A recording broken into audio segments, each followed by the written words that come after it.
નમસ્કાર મિત્રો, અમારી યુટ્યુબ ચેનલમાં તમારું હાર્દિક સ્વાગત છે. તો અમારી ચેનલમાં નવા હો તો લાઈક, શેર, સબસ્ક્રાઈબ જરૂર કરી દેજો. તો આજે આપણે તમને એક કહાની વિશે વાત કરીશું. તો ચાલો શરૂ કરીએ આજની આ કહાની. તો ધ્યાનથી સાંભળવા નમ્ર વિનંતી. ધનજીભાઈ અને કાંતાબહેનનું સુખી કુટુંબ. ધનજીભાઈની કરિયાણાની દુકાન સારી ચાલતી હતી અને મુલુંડની એક ચાલીમાં સંતોષથી રહેતા હતા. તેમને 5 બાળકો, સૌથી મોટી જયા અને તેનાથી 4 નાના ભાંડરડા. ધનજીભાઈ અને કાંતાબહેનનું સુખી કુટુંબ. ધનજીભાઈની કરિયાણાની દુકાન સારી ચાલતી હતી અને મુલુંડની એક ચાલીમાં સંતોષથી રહેતા હતા. તેમને 5 બાળકો, સૌથી મોટી જયા અને તેનાથી 4 નાના ભાંડરડા. જયા 9મા ધોરણમાં હતી ત્યારે ધનજીભાઈનું મૃત્યુ થયું અને તેમના વિરહમાં કાંતાબહેન પણ 4 મહિનામાં શ્રીજી ચરણ પામ્યા. પરિવારમાં કાકા, મામા, માસી, ફોઈ કોઈ નહીં. ચાલીવાળાઓએ 5યને શરૂઆતમાં તો સાચવી લીધા, પણ મધ્યમ વર્ગીય પરિવારને પણ પોતાની મુસીબતો હોય. કોઈ કેટલું ખેંચાઈ શકે. જયા સમજુ હતી. તેણે નિશાળ છોડી દીધી. દુકાનનો અને ભાઈ બહેનનો સર્વનો ભાર ઉપાડી લીધો. વહેલી સવારે ઉઠીને ભાઈ બહેનો માટે ખાવાનું બનાવે, તૈયાર કરે અને શાળાએ મોકલે. પછી દુકાને જાય. વર્ષોથી બાપુજી સાથે કામ કરતા રામજી કાકા પાસે બધું શીખે. ગ્રાહકો સાથે નરમાઈ ભર્યું વર્તન, પૈસાનો હિસાબ, કોની પાસેથી સ્ટોકમાં માલ લેવાનો, શું ભાવે વેચવાનો વગેરે બહુ જલ્દીથી તે શીખી ગઈ. વળી ભાઈ બહેનોને શાળાએથી દુકાને જ બોલાવી લે.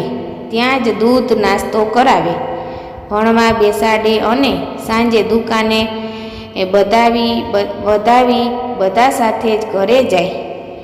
જયા ફટાફટ રસોઈ બનાવે અને સૌને જમાડે. નાના ભાઈ બહેન પથારી ભેગા થાય કે જયા આખા દિવસના વકરાનો હિસાબ કરે.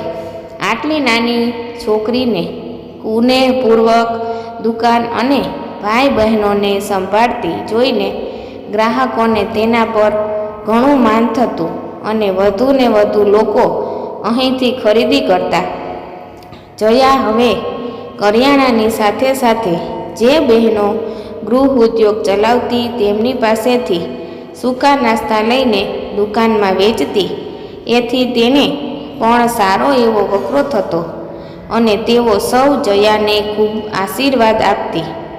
જયાને હવે બધી વાતે સંતોષ હતો. રાતના એકાંતમાં તે માતા પિતાની યાદ કરીને આંસુ સારી લેતી. આગળ ભગવાન ન મળ્યું એની, ભણવા ન મળ્યું એનું દુઃખ પણ એટલું જ હતું. તોય ભાઈ બહેનોની પ્રગતિ જોઈને ખૂબ હર્ષ થતો. એકમાંથી વિશેષ તે પોતાના ભાઈ બહેનોનો ખ્યાલ રાખતી. સમયાંતરે સૌ ભણીને નોકરી ધંધે વળગ્યા એટલે તેમને સારું પાત્ર જોઈને પરણાવ્યા. નાનો ભાઈ ઘણું ભણ્યો પણ જીદ કરીને પિતાની દુકાન પર મોટી બહેનને મદદ કરવા બેઠો. 45થી વટાવી ગયેલી મા સમાન બહેનને જે પરણાવવી હતી, આખરે કાંદીવલીમાં રહેતા 49 વર્ષના વિધુર જયસુખનું માગું આવ્યું. જયસુખને 2 દીકરીઓ, 14 વર્ષની ભારતી અને 7 વર્ષની આરતી. તેની પત્ની એક જીવલેણ માંદગીમાં મરણ પામી હતી. જયસુખ એક બેંકમાં નોકરી કરે.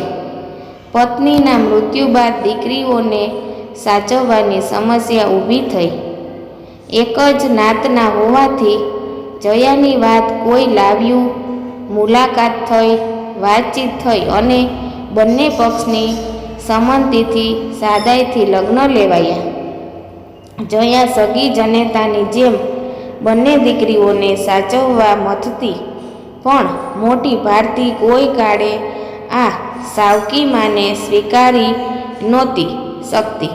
સાવકી માતા બહુ ખરાબ હોય એ વિશે વાર્તાઓમાં વાંચેલું, બહેનપણીઓએ પાસેથી સાંભળેલું, એટલે ભારતી માટે જયામાનું સ્થાન કોઈ કાળે નહીં લઈ શકે એ વાત તેને કુમળા માનસ પર કોતરાઈ ગઈ હતી. વળી તેણે જયાને શાળામાં આવવાની મનાઈ કરી હતી. અભણ અને એ પણ સાવકીમાં શાળામાં આવે એ ભારતી માટે અત્યંત શરમજનક બાબત હતી. જયાને નીચે દેખાડવા, તેની એક પણ વાત ન માનવા અને કહે એનાથી ઉલટું જ કરવા ભારતી હંમેશા તૈયાર રહેતી. સાંજે પપ્પા ઘરે આવે ત્યારે તે ડાહી ડમરી બની જતી, પણ રસોડામાં જઈને જયાએ બનાવેલી રસોઈમાં ક્યારેક વધુ પડતું મીઠું તો ક્યારેક મરચું નાખી આવતી. પપ્પા જ્યારે મમ્મીને આ વિશે કંઈ કહેતા ત્યારે તે ખૂબ જ ખુશ થતી. જયા સમજુ હતી, બધું જાણતી, તોય જયસુખને ભારતીની આ હરકત બાબત કંઈ કહેતી નહીં. આ બાજુ આરતી તો જયાનો પાલવ જ નહોતી છોડતી. ઉઠતા બેસતા સવારથી માંડીને રાતે સૂવા જાય ત્યાં લગી ફક્ત મમ્મી જ જોઈએ. તેનો પોતાના તરફ આવો પ્યાર જોઈને જયાનું માતૃત્વ છલકાઈ આવતું, તો બીજી તરફ ભારતીની બેરુખી તેના હૃદયને દ્રવિત કરી ઉઠતી. જયસુખનો બેંકમાં ઉચ્ચ હોદ્દો હોવાથી ઘરે કામનું ભારણ ખાસ નહોતું. મદદ કરવા છૂટો નોકર અને આખા દિવસના બહેન હતા, પણ રસોઈ તો જયા જ બનાવતી. ઘણી નવરાશ હતી એટલે જયાના દિલમાં આગળ ભણવાનો કીડો વળ્યો. જયસુખને વાત કરી, પણ ભારતીએ સખત વિરોધ કર્યો. કોઈ કારણ નહીં, બસ જ્યારે માં જ ન જોઈએ તો તેની ઈચ્છા કેમ પૂરી કરવા દેવાય.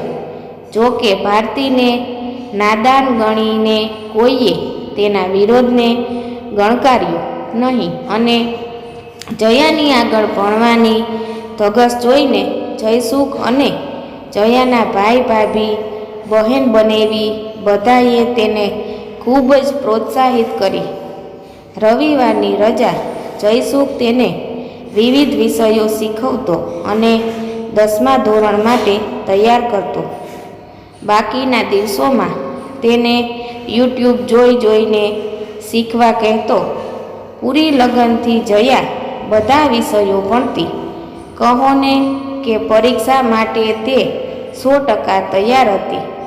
હવે તો ફોર્મ પણ ભરાઈ ગયું અને પરીક્ષાને કેવળ થોડા દિવસની વાર હતી. જયા અત્યંત ઉત્સાહમાં હતી. ગણિત, વિજ્ઞાન, ભૂગોળ, ઇતિહાસ, અંગ્રેજી, હિન્દી વગેરે બધા જ વિષયોની ખૂબ સરસ તૈયારી હતી. તોય હજી ભારતી જયાને હેરાન કરવામાં કોઈ કચાશ ન રાખતી. ક્યારેક તેની ચોપડીઓ સંતાડી દેતી. જયા આખા ઘરમાં ખાખા ખોળા કરતી, દીકરીઓને ગોતી દેવા વિનંતી કરતી અને જેવો જયસુખનો ઓફિસથી આવવાનો સમય થાય કે ભારતી ચોપડીઓ મમ્મીને આપીને કહેતી, તું તારી ચોપડીઓ આડી અવળી મૂકી દે ને પછી અમારો સમય બરબાદ કરે. એકવાર પાઠ્યપુસ્તકના વચ્ચેના પાનામાં ફાડતી હતી ને જયા આવી ગઈ. ભારતી હેબતાઈ ગઈ. જયાની આંખમાં આંસુ આવી ગયા. હવે પપ્પા આવશે, મમ્મી ફરિયાદ કરશે અને મને માર પડશે. એ વિચારમાં ભારતી તબિયત ઠીક નથી કહીને રૂમમાં ભરાઈ ગઈ. તોય જયાએ જયસુખને કોઈ ફરિયાદ ન કરી. ને તેના જમવાની થાળી રૂમમાં લઈ જઈને પ્રેમથી જમવાનું કહ્યું. પણ ના સમજ ભારતીએ ગુસ્સામાં થાળી ફેંકી દીધી. ભાંગેલા હૈયે જયા પાછી ફરી. શું હું ક્યારેય ભારતીની માં નહીં બની શકું? એ વિચારમાં ને વિચારમાં આખી રાત તે છાના આંસુ વહાવતી રહી. આ તરફ પેટમાં ભૂખ સાવકીમાં પર ગુસ્સો હમણાં નથી બોલતી, પણ પપ્પાને મારી ફરિયાદ કરશે જ એ વિચાર ભારતીના મગજમાં ને શાંતિ નહોતા આપતા અને તે પણ રાત આખી પડખામાં ફેરવતી રહી. એમાં ને એમાં તેની તબિયત બગડી અને તાવ ચડી ગયો. સવારે શાળાએ જવા તૈયાર ન થઈ, ઓરડામાંથી બહાર ન આવી એટલે જયા તેની રૂમમાં ગઈ. કપાળ ધગધગતું હતું. તરત ડૉક્ટરને ફોન કર્યો. તેમણે આવીને ઇન્જેક્શન આપ્યું, દવા લખી આપી. 104 ડિગ્રી તાવ હતો. સાંજ સુધી નહીં ઉતરે તો હોસ્પિટલમાં દાખલ કરવી પડશે એમ કહીને ગયા. જયાએ આરતીને શાળાએ મોકલી અને જયસુખને બેંકમાં જવા કહ્યું. બધું ભણવાનું બાજુએ મૂકીને તે ભારતીની ચાકરીમાં લાગી ગઈ. બરફના પોતા, મગજનું પાણી, સૂપ, મયર સમયસર દવા આપતી રહી. તાવ 101 ડિગ્રી પર આવ્યો. ડૉક્ટરને ફોન કર્યો. ડૉક્ટરે કહ્યું કે હવે હોસ્પિટલમાં મૂકવાની જરૂર નથી, પણ ટાઢિયો તાવ લાગે છે એટલે સમય લાગશે. જયા બધું ભૂલીને દિવસ રાત ભારતીની એક એક જરૂરિયાતનું ધ્યાન રાખવા લાગી. ભારતીને કમજોરી બહુ હતી એટલે લગભગ બધું જ પથારીમાં કરવું પડતું, જે ખૂબ જતનથી જયા કરતી. રાતના જો ભારતી કણસતી તો ભર ઊંઘમાં હોય તોય ઉઠીને તેના પગ દબાવતી, બામ ઘસી આપતી, વહાલથી વાળમાં હાથ ફેરવતી, હલકા હાથે માથું દબાવતી અને સમયસર દવા, જમવાનું આપતી. પરીક્ષામાં ઢૂકડી હોવા છતાં બધું ભૂલીને ખૂબ પ્રેમથી તેની સેવા કરતી. ટૂંકમાં એક સગીમાંથી એ વિશેષ તે ભારતીનું ધ્યાન રાખતી ને ભારતી આખું બધું અનુભવતી. તેને મનોમન જયાને સાવકીમાં ગણવાનો વસવસો થવા લાગ્યો. આને મેં બધી વાતે હેરાન કરવામાં કંઈ બાકી ન રાખ્યું, છતાં એક સગીમાની જેમ સારું ધ્યાન રાખે છે એ વિચારી તેને પજવતો ને મનોમન પોતાની જાત પર ગુસ્સો ચડતો. છેક 10 દિવસે તાવ સામાન્ય થયો ને ભારતીની તબિયતમાં ઘણો સુધારો દેખાયો. કમજોરી હોવા છતાં હવે તે પોતાની જાતે પથારીમાંથી ઉઠતી, રૂમમાંથી બહાર હોલમાં જમવા આવી શકતી. 5 દિવસ પછી 10મા ધોરણની પરીક્ષા હતી. જયસુખ જયાને હવે બધા વિષયો પર ધ્યાન કેન્દ્રિત કરવા કહેતો, પણ જયા હજી ભારતીની કમજોરી દૂર કરવા તેને ભાવતું પૌષ્ટિક અને સ્વાદિષ્ટ ખાવાનું જાતે બનાવતી અને પછી જ ભણવા બેસતી. રાત્રે ભારતી સૂઈ જાય ત્યારે તેને રૂમમાં જ ટેબલ લેમ્પના અંજવાળે ભણતી, જેથી વચ્ચે વચ્ચે ભારતીનું પણ ધ્યાન રહે. જયસુખ અને યુટ્યુબની સહાયથી જયા પરીક્ષા માટે તૈયાર તો હતી, પણ છેલ્લા 15 દિવસમાં કોઈ વાંચન નહોતું થયું. જયા અવઢવમાં હતી કે હું પરીક્ષામાં પાસ થઈશ, પરીક્ષા આપું કે નહીં એ તે નક્કી નહોતી કરી શકતી. ત્યાં એક સવારે જયા રસોડામાં મદદનીશ બહેનને સૂચન આપતી હતી. આરતી નિશાળે જવા નીકળી ગઈ હતી. જયસુખ ટેબલ પર નાસ્તો કરતો હતો અને ત્યાં ભારતી દોડતી આવી. થોડી ઘણી કમજોરી હજી હતી એટલે તે ફસડાઈ પડી. જયસુખ તરત તેને સંભાળવા ઉઠ્યો, પણ ધમ અવાજ સાંભળીને જયા પણ બહાર દોડી આવી. ભારતી તેને વળગીને મમ્મી સોરી, મને માફ કર કહેતી ધ્રુસકે ધ્રુસકે રડવા લાગી. હવે જયાના આંસુનો બંધ પણ તૂટી ગયો. મા દીકરી કેટલી વાર સુધી રડતા રહ્યા. જયા તેને બકીઓ કરતી રહી. જયસુખ શું થયું છે એ કંઈ સમજી ન શક્યો, અને તે ન સમજે એ સારું જ હતું. આજે ખરા અર્થમાં જયાએ માતૃત્વ ધારણ કરેલું. તેની 10મા ધોરણની પરીક્ષા માટે હવે ભારતી એક માની જેમ જયાનું ધ્યાન રાખવાની હતી. એમાં કોઈ બે મત હોય જ ન શકે એ કહેવાની જરૂર ખરી